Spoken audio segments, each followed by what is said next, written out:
Next हमारे पास unit number 5 है electronics. और इसमें हमारे पास सिर्फ और सिर्फ जो एमडी कैट का सिलेबस हमारे पास आया है उसमें इसके अंदर से जो टॉपिक मेंशन किया गया है वो है रेक्टिफिकेशन। लेकिन आपको थोड़ी सी इंफॉर्मेशन जो सी है वो सेमीकंडक्टर्स के बारे में भी पता होनी चाहिए।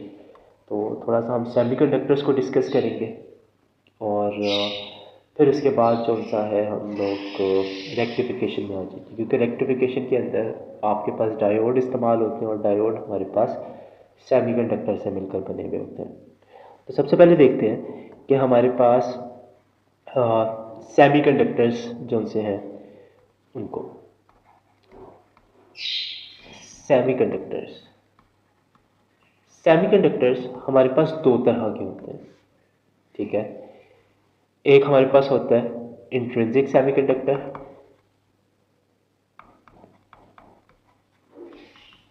और एक हमारे पास होता है extrinsic semiconductor.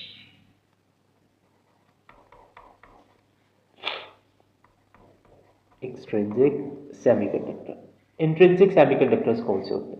Semiconductors in their purest form हमारे पास इंट्रिंसिक सेमीकंडक्टर्स कहलाते हैं।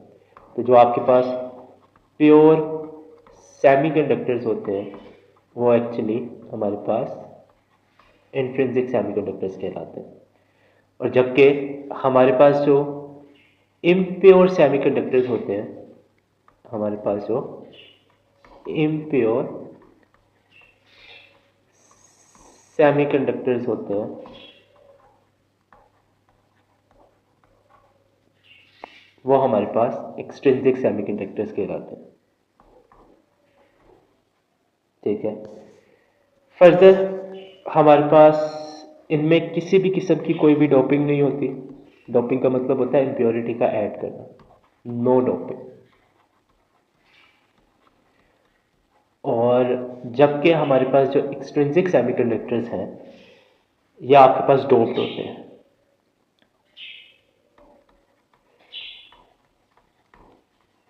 ठीक है, और जो आपके पास डोपिंग लेवल होता है ना इसका, वो 1 रेशो हमारे पास 10⁻6 होता है। 1:10⁻6 मीन इम्प्योरिटी का एक एटम और सेमीकंडक्टर्स के आपके पास 6, 10⁻6 सॉरी। फर्दर जो एक्सट्रिंसिक सेमीकंडक्टर्स हैं इनकी फर्दर क्लासिफिकेशन की जाती है और ये आपके पास क्लासीफाई किए जाते हैं पी टाइप और एन टाइप सेमीकंडक्टर्स के अंदर। ठीक है, जो हमारे पास एक्सट्रिंसिक सेमीकंडक्टर्स हैं, एक्सट्रिंसिक सेमीकंडक्टर्स हैं, इनको फर्दर क्लासीफाई किया जाता है पी टाइप सेमीकंडक्टर्स के अंदर और एन टाइप सेमीकंडक्टर्स के अंदर। पी टाइप सेमीकंडक्टर्स कौन से होते हैं? ऐसे सेमीकंडक्टर्स जिनके अंदर जो इम्प्योरिटी है वो आपके पास थर्ड ग्रुप की है।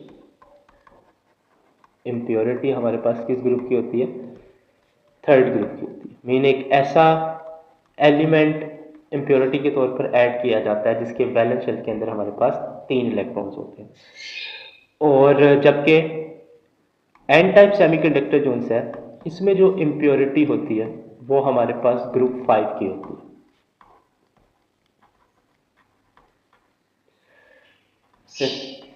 ग्रुप की होती है पीरियोडिक टेबल में। ठीक है, और आपके पास जो थर्ड ग्रुप की इम्प्योरिटी है इसको हम एक्सेप्टर इम्प्योरिटी का नाम देते हैं। ठीक है, एक्सेप्टर इम्प्योरिटी का नाम देते हैं। और जो फिफ्थ ग्रुप की इम्प्योरिटी है इसको हम डोनर इम्प्योरिटी का नाम देते हैं। क्योंकि जो सेमीकंडक्टर्स है ये ग्रुप 4 के एलिमेंट्स होते हैं और इनके वैलेंस शेल के अंदर हमारे पास 4 इलेक्ट्रॉन्स होते हैं। तो जब आप फिफ्थ ग्रुप का कोई एलिमेंट एज इम्प्योरिटी ऐड करते हैं तो 4 तो उसके साथ वैलेंस बॉन्ड बना लेते हैं एक फ्री इलेक्ट्रॉन बच जाता है। मीन्स ये वो फ्री एन टाइप सेमीकंडक्टर जो सा है उसमें जो पेंटावेलेंट इम्प्योरिटी ऐड की गई है वो एक फ्री इलेक्ट्रॉन दे देती है उस क्रिस्टल के अंदर, जिसको डोनेट कर देती है। मीन्स जिसकी वजह से आपके पास इलेक्ट्रिक करंट फ्लो करता है।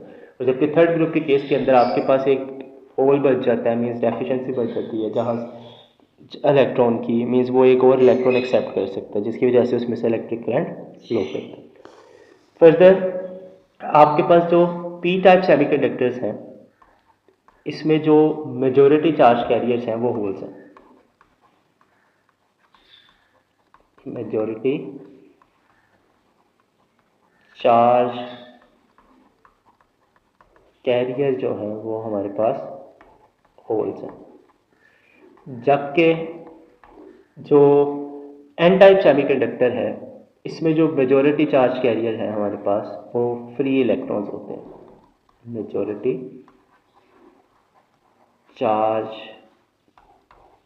कैरियर जो है हमारे पास वो फ्री इलेक्ट्रॉन्स होते हैं हमारे पास, फ्री इलेक्ट्रॉन्स। ठीक है। फर्दर हमारे पास आ जाता है पी एन जंक्शन।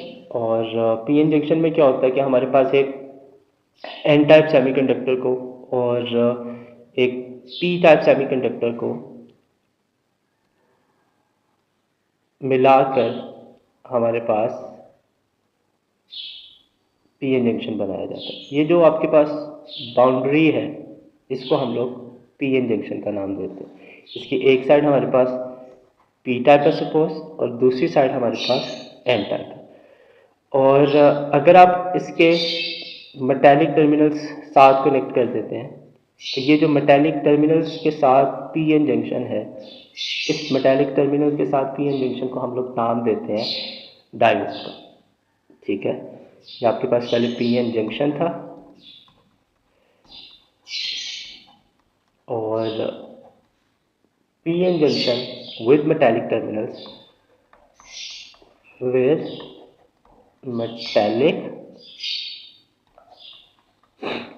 terminals हमारे पास डायोड के साथ है। ठीक है, हमारे पास डायोड के साथ। ठीक है। और इसका जो हमारे पास सिंबल है डायोड का, सिंबल या इसकी जो सिंबॉलिक रिप्रेजेंटेशन है, सिंबॉलिक रिप्रेजेंटेशन है वो आपके पास कुछ इस तरह से होती है। आपके पास जो ये ट्रायंगल का सिंबल है ये आपके पास डायोड के पी टाइप रीजन को शो कर रहा होता है, और जबकि ये जो स्ट्रेट लाइन है ये आपके पास डायोड के एन टाइप रीजन को शो कर रही होती है। तो ये जो ट्रायंगल है ये पी टाइप साइड को शो कर रहा है, और जबकि ये जो स्ट्रेट लाइन है ये हमारे पास एन टाइप साइड को शो कर रही है। फर्दर आपके पास जो पी टाइप साइड है इसका जो ये एरो हेड है ये आपके पास रिप्रेजेंट कर रहा होता है कन्वेंशनल करंट की डायरेक्शन को। ठीक है। एरो हेड हमारे पास जो है वो किसको रिप्रेजेंट कर रहा होता है? एरो हेड हमारे पास रिप्रेजेंट करता है या इंफॉर्मेशन देता है about gives direction of conventional current. हमारे पास कन्वेंशनल करंट की डायरेक्शन की इंफॉर्मेशन दे रहा होता है। इसके अलावा जैसे ही आप एन टाइप और पी टाइप रीजन्स को आपस में कनेक्ट करते हैं तो एन टाइप वैसे ओवरऑल जो पी टाइप सब्सटेंस हो चाहे या एन टाइप सब्सटेंस हो, नेट चार्ज दोनों के ऊपर ज़ीरो होता है। नेट चार्ज इस पर भी ज़ीरो है और नेट चार्ज इस पर भी ज़ीरो है, क्योंकि जितने नंबर ऑफ इलेक्ट्रॉन्स होते हैं उतने ही नंबर ऑफ प्रोटॉन्स होते हैं। अब जैसे ही हम दोनों स्विचेस को आपस में कनेक्ट करते हैं तो इसके जो फ्री इलेक्ट्रॉन्स हैं वो जंप करके चले जाते हैं पी टाइप में। अब पहले क्योंकि नेट चार्ज ज़ीरो था, अब जब जैसे ही इलेक्ट्रॉन यहाँ पर ट्रांसफर होगा तो यहाँ पर डेफिशिएंसी की वजह से पॉजिटिव चार्ज जनरेट होने लग जाएगा इस बाउंड्री के ऊपर, ठीक है, पॉजिटिव आयंस जनरेट होने लग जाएंगे। और यहाँ पर एक्सेस ऑफ इलेक्ट्रॉन्स की वजह से आपके पास नेगेटिव चार्जेस जनरेट होना स्टार्ट हो जाएंगे। तो ये ट्रांसफर ऑफ चार्ज उस वक्त तक जारी रहेगा जब तक कि इलेक्ट्रॉन्स के पास इतनी एनर्जी मौजूद है कि वो इसकी अट्रैक्शन और रिपल्शन को ओवरकम कर सके, ठीक है। अब ये जो सेट हमारे पास रीजन सेटअप कर रहा है, ये ग्रीन में जो मैंने यहाँ पर शो किया हुआ है, इस रीजन को हम लोग नाम देते हैं डिप्लीशन रीजन का, ठीक है। और यहाँ पर किसी भी किस्म का कोई भी फ्री चार्ज मौजूद नहीं होता, ये बाउंड चार्ज है हमारे पास पॉजिटिव और नेगेटिव से, ठीक है। इस रीजन को हम लोग नाम देते हैं डिप्लीशन रीजन का। और इस रीजन में जो ये पॉजिटिव और नेगेटिव की वजह से जो पोटेंशियल सेटअप किया उसको हम नाम देते हैं पोटेंशियल बैरियर, ठीक है, उसको हम नाम देते हैं पोटेंशियल बैरियर, पोटेंशियल बैरियर। और अगर आपके पास ये सेमीकंडक्टर जर्मेनियम का है, ठीक है, तो ये पोटेंशियल बैरियर हमारे पास होता है 0.3 वोल्ट। और अगर आपके पास ये सिलिकॉन का है तो आपके पास जो पोटेंशियल बैरियर है वो हमारे पास होता है 0.7 वोल्ट, ठीक है। मैं फिर रिपीट कर रहा हूँ, ये जो डिप्लीशन रीजन है यहाँ पर किसी भी किस्म के कोई भी चार्ज कैरियर मौजूद नहीं होते, no charge carrier, no charge carrier. और ये जो डिप्लीशन रीजन हमारे पास सेटअप किया है इसकी जो विड्थ है वो किन फैक्टर्स पर डिपेंड करती है, dependence of depletion region. Dependence of depletion region की बात करें तो हमारे पास जो डिप्लीशन रीजन है ये हमारे पास डिपेंड करता है नेचर ऑफ सेमीकंडक्टर पर, नेचर ऑफ सेमीकंडक्टर्स, ठीक है। सेकंड चीज़ जिसके ऊपर डिपेंड करता है वो आपके पास टेम्परेचर है, टेम्परेचर इंक्रीज करने से हमारे पास जो सेमीकंडक्टर्स हैं उनकी कंडक्टिविटी इंक्रीज करती है। और थर्ड चीज़ जो आपके पास है वो है बाइसिंग, ठीक है। अब क्वेश्चन ज़हन में आता है कि बाइसिंग क्या चीज़ है हमारे पास। तो बाइसिंग एक्चुअली हमारे पास क्या है, बाइसिंग हमारे पास एक मेथड है जिस मेथड के तहत हम डायोड को कनेक्ट करते हैं विद बैटरी, ठीक है। तो बाइसिंग क्या है हमारे पास, this is actually a method to connect diode with source या फिर बैटरी, ठीक है। हमारे पास बाइसिंग कहलाता है। बाइसिंग दो तरह की होती है, एक आपके पास होती है फॉरवर्ड बाइसिंग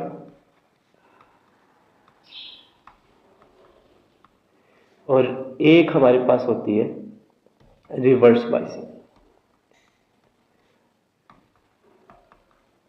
फॉरवर्ड बाइसिंग हमारे पास, फॉरवर्ड बाइसिंग के अंदर डायोड का जो पी टाइप साइड होती है उसको सोर्स के पॉजिटिव टर्मिनल से कनेक्ट किया जाता है और एन टाइप साइड को नेगेटिव टर्मिनल से कनेक्ट किया जाता है, ठीक है। पी टाइप साइड को सोर्स के पॉजिटिव टर्मिनल से और एन टाइप साइड को सोर्स के नेगेटिव टर्मिनल से कनेक्ट किया जाता है। और जबकि हमारे पास जो रिवर्स बाइसिंग है, रिवर्स बाइसिंग में जो हमारे पास नेगेटिव टर्मिनल है उसको सोर्स की पी टाइप साइड से कनेक्ट किया जाता है और जबकि पॉजिटिव टर्मिनल को डायोड की एन टाइप साइड के साथ कनेक्ट किया जाता है।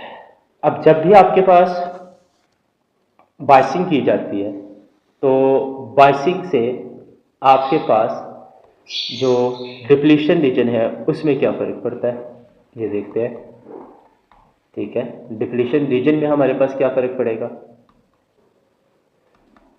उसके अलावा हमारे पास पोटेंशियल बैरियर में क्या फ़र्क पड़ेगा,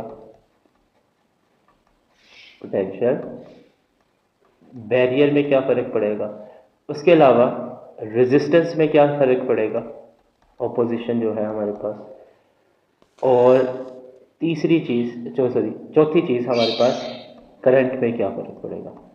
तो याद रखिएगा, अगर आपके पास बायसिंग जो सी है वो है फॉरवर्ड बायसिंग, तो उससे आपके पास जो डिप्लीशन रीजन है उसकी जो विड्थ है वो हमारे पास नैरो होगी, डिक्रीज कर जाएगी।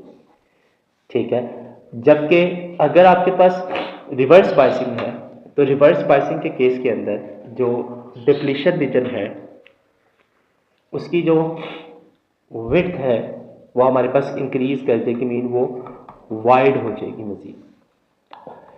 पोटेंशियल बैरियर की बात करें तो पोटेंशियल बैरियर फॉरवर्ड बायसिंग के केस में डिक्रीज करेगा, और जबकि रिवर्स बायसिंग के केस में हमारे पास ये इंक्रीज करेगा। इसी तरह रेजिस्टेंस की बात करें तो जब पोटेंशियल बैरियर डिक्रीज कर रहा है, डिप्लीशन रीजन की विड्थ डिक्रीज कर रही है, तो आपके पास रेजिस्टेंस भी क्या करेगी, डिक्रीज करेगी। ठीक है, और जबकि आपके पास रिवर्स बायसिंग के केस में ये इंक्रीज करेगी। करंट की बात करें, अगर रेजिस्टेंस डिक्रीज कर रही है तो करंट हमारे पास क्या करेगा, इंक्रीज करेगा, और अगर रेजिस्टेंस इंक्रीज कर रही है तो करंट हमारे पास क्या करेगा, डिक्रीज करेगा, करंट हमारे पास डिक्रीज करेगा।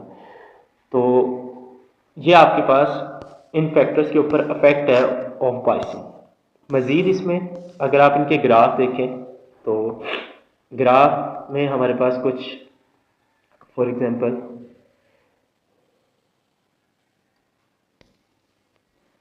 हमारे पास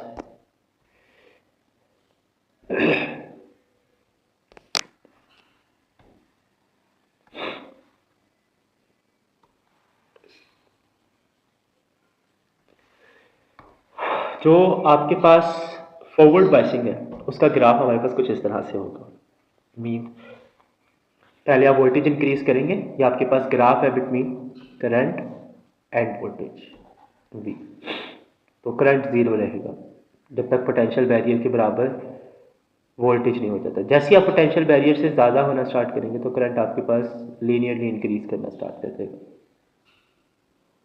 ठीक है, जबकि रिवर्स बायसिंग के केस में आपके पास स्टार्ट में थोड़ा सा करंट मौजूद होता है, ये लीकेज करंट कहलाता है, जो हमारे पास एक्चुअली माइनॉरिटी चार्ज कैरियर्स की वजह से होता है।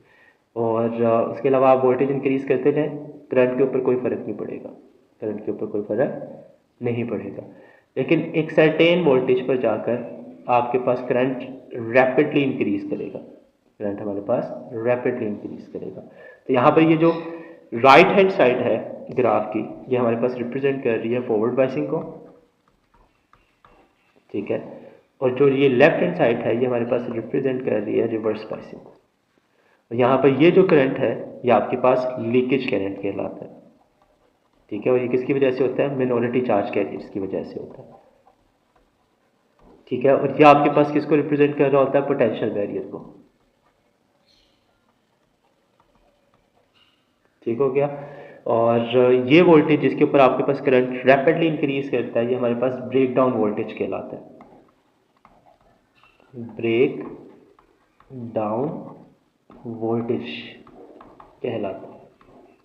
ठीक है, और जब भी आपके पास फॉर एग्जांपल जो रिवर्स बायसिंग की बात करें तो रिवर्स बायसिंग के केस में हमारे पास जो सर्किट है ये एक्ट करता है as a open switch circuit या ओपन सर्किट के तौर पे एक्ट कर रहा होता है। ठीक है, तो रिवर्स बायसिंग के केस में हमारा सर्किट कैसे एक्ट करता है, act as a open circuit.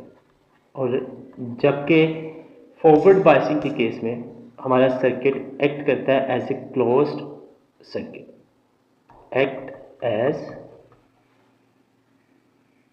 Close circuit. ठीक है, अगर आप इसके सर्किट डायग्राम ड्रॉ कर लें तो कुछ इस तरह से है, ये आपके पास रिप्रेजेंट कर रहा होगा,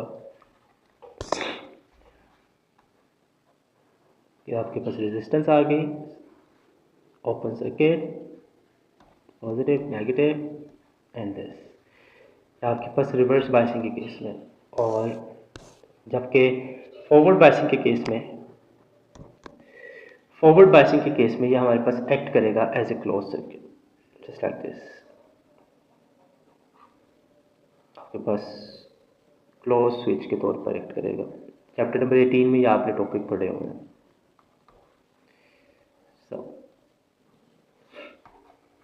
ये आपके पास फॉरवर्ड बायसिंग के केस में, ठीक है।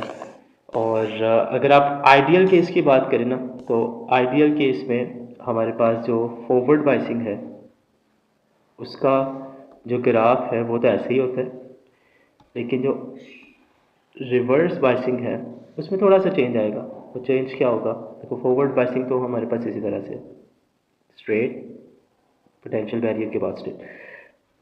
रिवर्स बायसिंग के केस में लीकेज करंट मौजूद नहीं होगा और सीधा ये ब्रेकडाउन वोल्टेज से नीचे आएगा।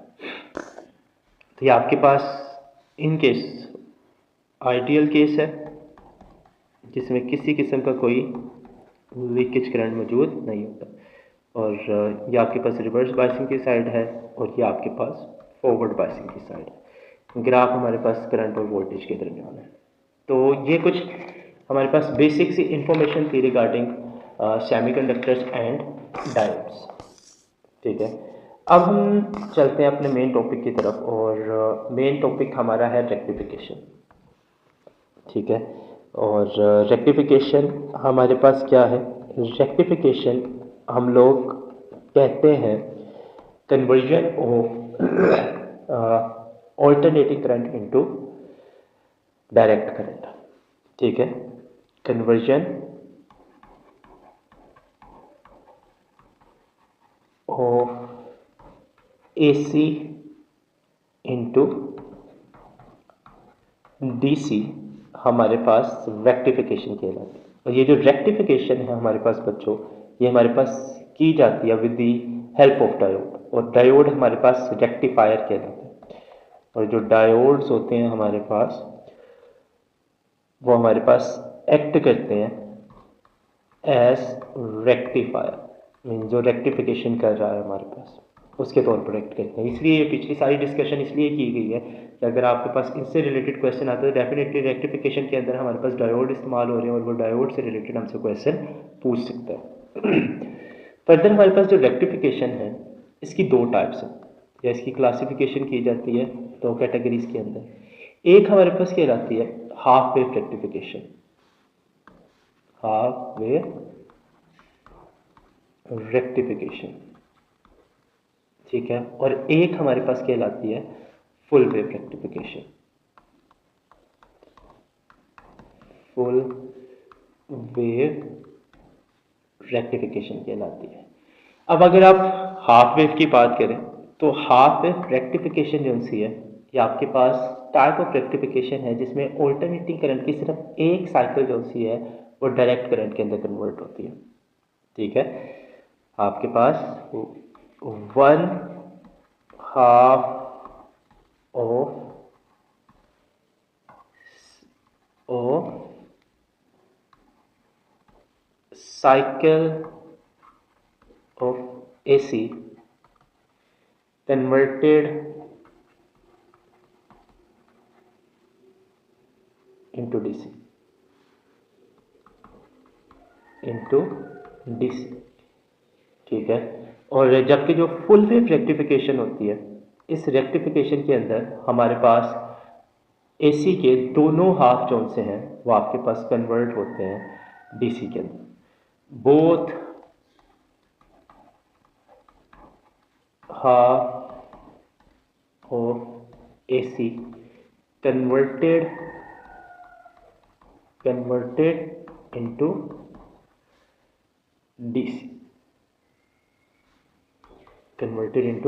DC, दोनों ही हाफ आपके पास जोन से है वो कन्वर्ट हो जाता है किसके अंदर? आपके पास DC के अंदर कन्वर्ट हो जाता है। फर्दर अगर आप हाफ वेव रेक्टिफिकेशन की बात करें, हाफ वेव रेक्टिफिकेशन की बात करें तो ये जो हाफ वेव रेक्टिफिकेशन है ये आपके पास सिंगल डायोड से हो जाती है, ठीक है। सिंगल डायोड जोन से है वो आपके पास एक्ट करता है, एक्ट एज रेक्टिफायर के तौर पर एक्ट कर रहा होता है, एक सिंगल डायोड। और इसमें बात करें तो आपके पास फ़र्ज़ कर लें ये सिंगल डायोड है, इसके साथ मैंने एक एसी सोर्स कनेक्ट कर दिया और यहाँ पे हमारे पास कोई लोड, कोई रेजिस्टेंस कनेक्टेड है और ये आपके पास है। अब फॉर एग्जांपल मेरे पास जब ऑल्टरनेटिंग करंट आएगा तो ड्यूरिंग द फर्स्ट हाफ जब टाइम 0 से लेके t/2 है, आपके पास ऊपर वाला टर्मिनल पॉजिटिव है, नीचे वाला टर्मिनल नेगेटिव है। आपके पास डायोड क्या है, फॉरवर्ड बाइस्ड है, ये अलाउ करेगा करंट इसमें से फ्लो कर जाएगा, तो आपके पास आउटपुट मिल जाएगी। जबकि ड्यूरिंग द सेकेंड हाफ आपके पास जब टाइम t/2 से t है, उस वक्त आपके पास ऊपर वाला टर्मिनल जो सा होगा वो नेगेटिव होगा और नीचे वाला टर्मिनल हमारे पास पॉजिटिव होगा और डायोड हमारे पास रिवर्स बाइस्ड होगा। डायोड क्या होगा हमारे पास, रिवर्स बाइस्ड होगा। और रिवर्स बाइस्ड के केस में डायोड इलेक्ट्रिक करंट को अलाउ नहीं करता कि उसमें से इलेक्ट्रिक करंट फ्लो करे, तो आपके पास जस्ट एक स्ट्रेट लाइन आ जाएगी।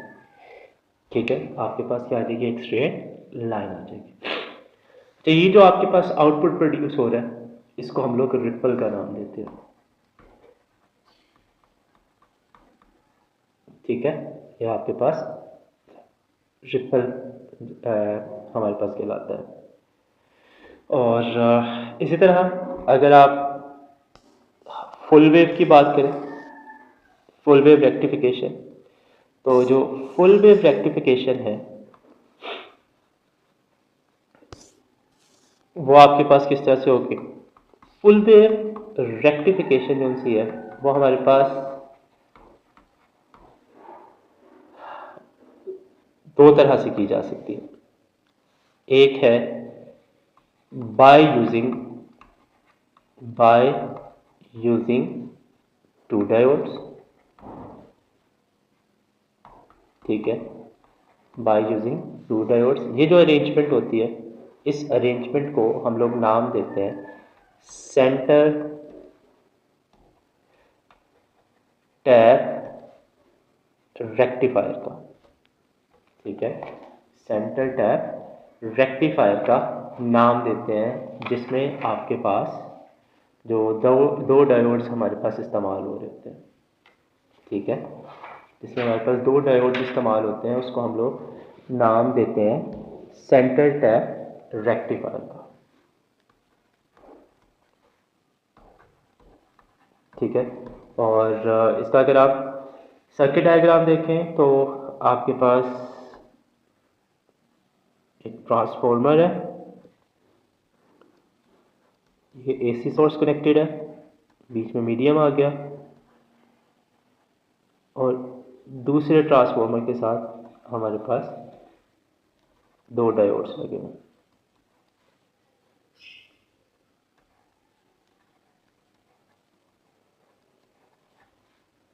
कुछ इस तरह से।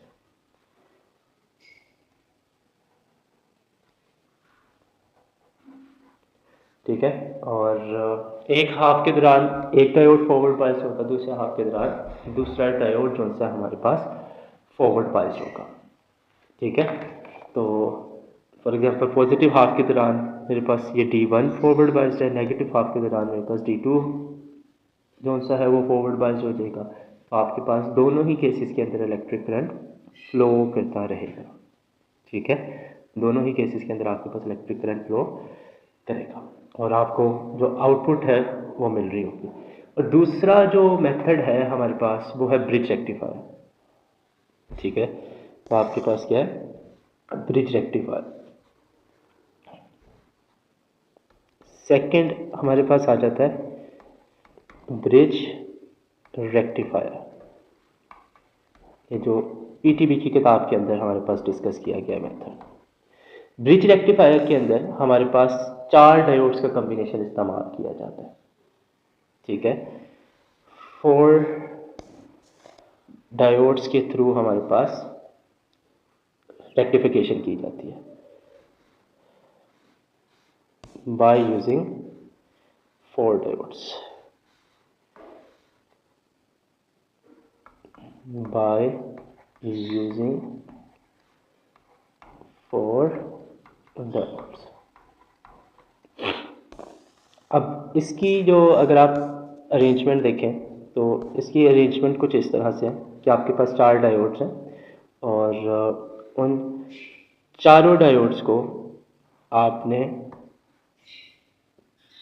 कुछ इस तरह से कनेक्ट किया हुआ। फॉर एग्जांपल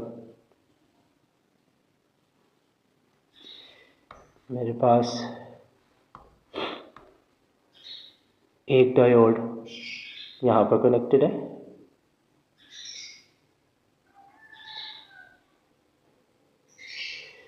ठीक है, एक यहाँ पर कनेक्टेड है,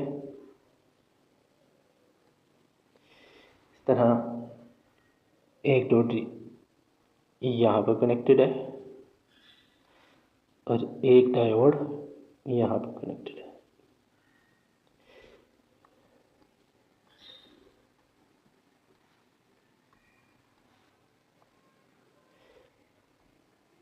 और यहाँ पर हमारे पास एक एसी सोर्स कनेक्टेड है।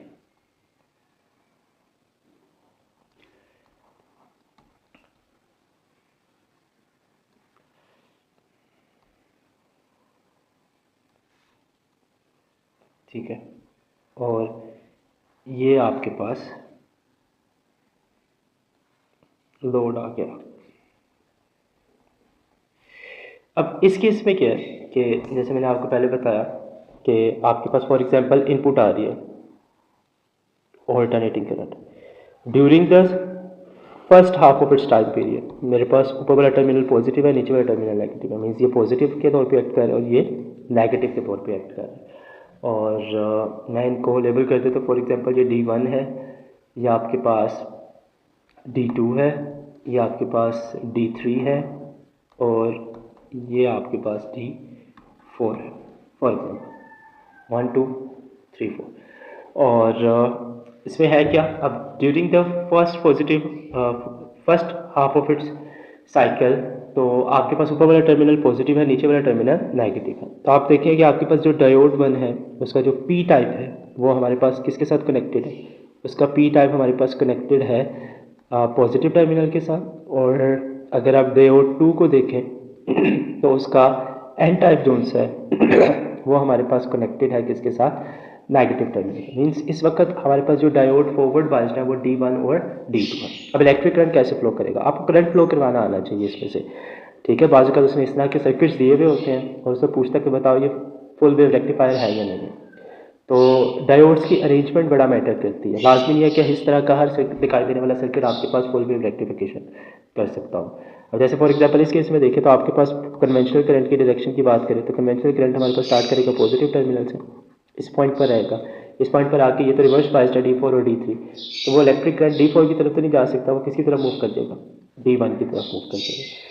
अब जब यहाँ पर आएगा इस टर्मिनल के ऊपर तो वो दो पास मौजूद है, या तो वो D3 से फ्लो करेगा या फिर वो रेजिस्टेंस से फ्लो करेगा। अब D3 क्योंकि हमारे पास रिवर्स बायस्ड है तो वो D3 से नहीं पास करेगा, वो किधर आएगा, लोड में आएगा और सीधा फ्लो करके आपके पास कहाँ चला जाएगा, इस जगह आ जाएगा।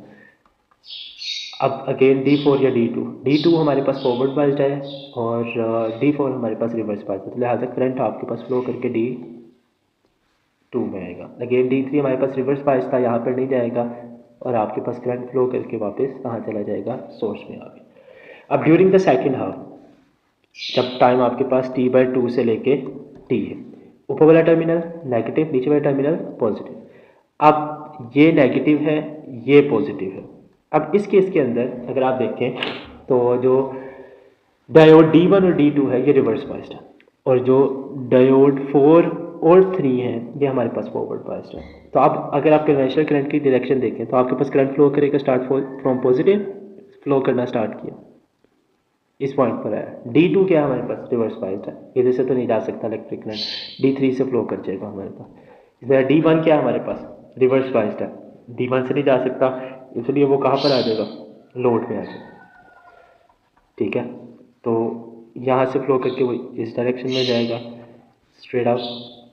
D1 2 में नहीं आ सकता क्योंकि वो रिवर्स बायस्ड है, कहाँ चला जाएगा, D4 में और वापस कहाँ पर आ जाएगा, सर्किट में आ जाएगा। अब अगर आप चेक करें लोड को यानी रेजिस्टेंस को, दोनों ही हाफ्स में करंट की डायरेक्शन क्या मिल रही है, सेम। मीन्स आपने एसी को किस में कन्वर्ट कर दिया, डीसी में कन्वर्ट कर दिया। एसी को किस में कन्वर्ट कर दिया, डीसी में। मीन्स जो लोड लगा हुआ है उसको आपके पास सिंगल डायरेक्शन में ही इलेक्ट्रिक करंट मिलेगा। तो ये आपके पास था ब्रिज रेक्टिफायर, ठीक है। और ब्रिज रेक्टिफायर मैं फिर रिपीट करूँ, अगर मैं यहाँ से सिर्फ एक डायोड की भी डायरेक्शन को चेंज कर देता हूँ ना, तो ये ब्रिज रेक्टिफायर जो है वो आपके पास रेक्टिफिकेशन नहीं करेगा, यानी कि फुल वेव रेक्टिफिकेशन नहीं करेगा, ये हाफ वेव रेक्टिफायर बन जाएगा। मीन्स फिर उस वक्त एक उसमें जो है आपके पास इलेक्ट्रिक करंट फ्लो करेगा, एक हाफ फ्लो करेगा, एक हाफ फ्लो नहीं करेगा। फॉर एग्जांपल मैं अगर यहाँ पर डायरेक्शन इसको ऑल्टर कर देता हूँ, ठीक है, इस डायोड की डायरेक्शन को ऑल्टर कर देता हूँ, यूँ कर देता हूँ, तो इस केस में आपके पास जब ये सेकंड हाफ था ना हमारे पास ब्लू वाला, ये इस वक्त ये रिवर्स बाइस होगा, तो यहाँ से इलेक्ट्रिक करंट फ्लो नहीं कर पा रहा, सिर्फ ऑरेंज वाली लाइन फ्लो करेगी, ग्रीन वाली लाइन हमारे पास फ्लो नहीं करेगी, ठीक है। तो ये आपके पास फुल वेव रेक्टिफायर आ गया। इसमें दो क्वेश्चन बनते हैं अक्सर के, एक तो बनता है कि फुल वेव रेक्टिफिकेशन के लिए आपके पास मिनिमम डायोड्स की रिक्वायरमेंट होती है। तो मिनिमम डायोड्स की जो रिक्वायरमेंट है हमारे पास वो है तकरीबन नहीं, मिनिमम डायोड्स आपको जो रिक्वायर्ड होते हैं फॉर फुल वेव रेक्टिफिकेशन वो आपके पास दो हैं। और अगर वो कहता है कि in bridge rectifier diodes required for full wave rectification, तो आपके पास वो 4 इसका आंसर होगा। अगर वो जस्ट पूछता है कि मिनिमम कितने रिक्वायर्ड है तो 2, अगर वो कहता है कि ब्रिज रेक्टिफायर में कितने यूज़ होते हैं तो वो 4 है। अक्सर ये एमसीक्यू जाता है और बच्चे इसी चीज़ में कंफ्यूज रहते हैं, ठीक है। तो ये आपके पास था full wave rectification and half wave rectification. अब इससे रिलेटेड कुछ इम्पोर्टेंट चीज़ें हैं और उन इम्पोर्टेंट चीज़ों को डिस्कस करते हैं टेबल की शक्ल के अंदर हम लोग। अच्छा, ये टेबल है हमारे पास कुछ इम्पोर्टेंट रिगार्डिंग जिससे आपके पास रेक्टिफिकेशन से रिलेटेड एमसीक्यूज आते हैं। तो सबसे पहले चीज़ हमारे पास नंबर ऑफ़ डायोड्स हैं। नंबर ऑफ़ डायोड्स अगर आप हाफ वेव रेक्टिफिकेशन की बात करें तो उसमें जो नंबर ऑफ़ डायोड्स इस्तेमाल होते हैं वो हमारे पास 1 है। Full wave centre tap rectifier जो है हमारे पास, उसमें जो नंबर ऑफ़ डायोड्स इस्तेमाल होते हैं वो हमारे पास 2 हैं। और जबकि ब्रिज रेक्टिफायर के अंदर जो नंबर ऑफ़ डायोड्स हमारे पास इस्तेमाल होते हैं वो हमारे पास 4 है। Next, transformer tapping. इसके अंदर आपके पास किसी भी किस्म की कोई ट्रांसफार्मर टेपिंग नहीं होती, इसमें हमारे पास मौजूद होती है ट्रांसफार्मर टेपिंग। और इसी तरह हमारे पास जो ब्रिज रेक्टिफायर है इसमें भी किसी भी किस्म की कोई ट्रांसफार्मर टेपिंग मौजूद नहीं होती। पीक इन्वर्स वोल्टेज की बात करें तो जो पीक इन्वर्स वोल्टेज है हमारे पास वो इसमें हमारे पास V0 के इक्वल होता है। और इसमें बात करें तो वो हमारे पास 2V0 के इक्वल होता है। और इसमें बात करें तो हमारे पास अगेन V0 के ही इक्वल होता है। एफिशिएंसी की बात करें तो हमारे पास जो हाफ वेव रेक्टिफायर है, हाफ वेव रेक्टिफायर की जो एफिशिएंसी होती है वो हमारे पास तकरीबन 40% होती है, 40.6% होती है। और जबकि हमारे पास जो सेंटर टेप है या ब्रिज रेक्टिफायर है इसकी जो एफिशिएंसी होती है वो 81.2% होती है। इसी तरह इसकी भी 81.2% होती है हमारे पास जो परसेंटेज एफिशिएंसी है। आप इसको इस तरह से भी लिख सकते हैं कि जो परसेंटेज एफिशिएंसी है हमारे पास परसेंटेज एफिशिएंसी है फुल वेव रेक्टिफायर की हमारे पास इक्वल होती है approximately 2 times of percentage efficiency और हाफ वेव रेक्टिफायर की, ठीक है। समटाइम्स इस तरह से भी एमसीक्यूज आ जाता है आपके पास, ठीक है। फर्दर हमारे पास जो एवरेज करंट है या डीसी करंट है हमारे पास वो इन केस ऑफ आपके पास हाफ वेव रेक्टिफिकेशन, आपके पास जो एवरेज करंट है वो इक्वल होता है I0 डिवाइडेड बाय पाई के। और in case of center tap this is equal to I0 divided by pi के, 2I0 डिवाइड बाय पाई के। और ब्रिज रेक्टिफायर के केस में भी ये आपके पास 2I0 डिवाइड बाय पाई के इक्वल होता है। उसके अलावा डीसी वोल्टेज की बात करें तो जो डीसी वोल्टेज है आपके पास ये similarly V0 divide by pi के इक्वल होता है। और ये आपके पास 2v0 डिवाइड बाय पाई के इक्वल होता है, और जबकि ये भी आपके पास 2v0 डिवाइडेड बाय पाई के इक्वल होता है। RMS वैल्यू की बात करें, रूट मीन स्क्वायर वैल्यूज़ की, तो इन case of half wave rectification जो रूट मीन स्क्वायर वैल्यू है वो आपके पास इक्वल होती है I0 डिवाइड बाय 2, और जबकि in case of full wave rectification ये आपके पास इक्वल होती है I0 divide by square root 2, I0 divide by square root 2। और रिपल फैक्टर की बात करें, रिपल फैक्टर की बात करें तो रिपल फैक्टर जो है हमारे पास in case of half wave rectification 1.21 होता है, जबकि फुल वेव रेक्टिफिकेशन के केस में आपके पास 0.482 होता है, और इसी तरह आपके पास ब्रिज रेक्टिफायर के केस में भी ये आपके पास 0.482 के इक्वल होता है। और आउटपुट फ्रीक्वेंसी की बात करें तो यहाँ पर इनपुट फ्रीक्वेंसी AC की काउंट की जाती है, आउटपुट फ्रीक्वेंसी रिपल की काउंट की जाती है। तो आपके पास जो हाफ वेव रेक्टिफिकेशन है उसमें जो आउटपुट फ्रीक्वेंसी है, ठीक है, वो हमारे पास इक्वल होती है इनपुट फ्रीक्वेंसी के, और जबकि in case of full wave rectification जो हमारे पास आउटपुट फ्रीक्वेंसी है वो 2 टाइम्स होती है इनपुट फ्रीक्वेंसी की, ठीक है, हमारे पास 2 टाइम्स होती है किसके, इनपुट फ्रीक्वेंसी के 2 टाइम्स होती है हमारे पास। Output frequency is equal to 2 times of input frequency, ठीक है।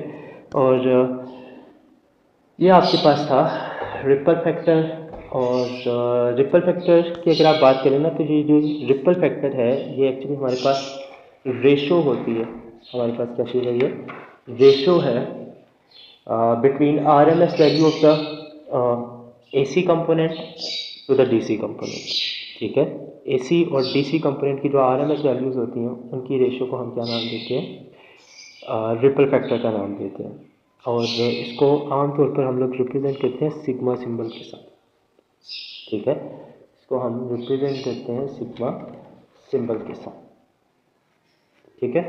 तो ये आपके पास था डायोड से रिलेटेड, ये इम्पोर्टेंट टेबल है, इससे रिलेटेड आपके पास ही MCQs बनते हैं, यही टॉपिक से, इसी टेबल से रिलेटेड मोस्टली। तो ये सारे फैक्टर्स आपको पता होने चाहिए, प्रूफ्स की ज़रूरत नहीं है आपको, आप प्रूफ इसका ना भी करें तो चलेगा, डेफिनेटली वहाँ पर हमें क्वेश्चन सॉल्व नहीं करना। ये कुछ इंपॉर्टेंट फैक्टर्स थे, कुछ हमारी PTB की किताब में से हैं, कुछ A लेवल्स में से हैं, और कुछ हमारे पास अदर बोर्ड्स की बुक्स में से ये फैक्टर्स इकट्ठे करके मैंने यहाँ पर टेबल बनाया।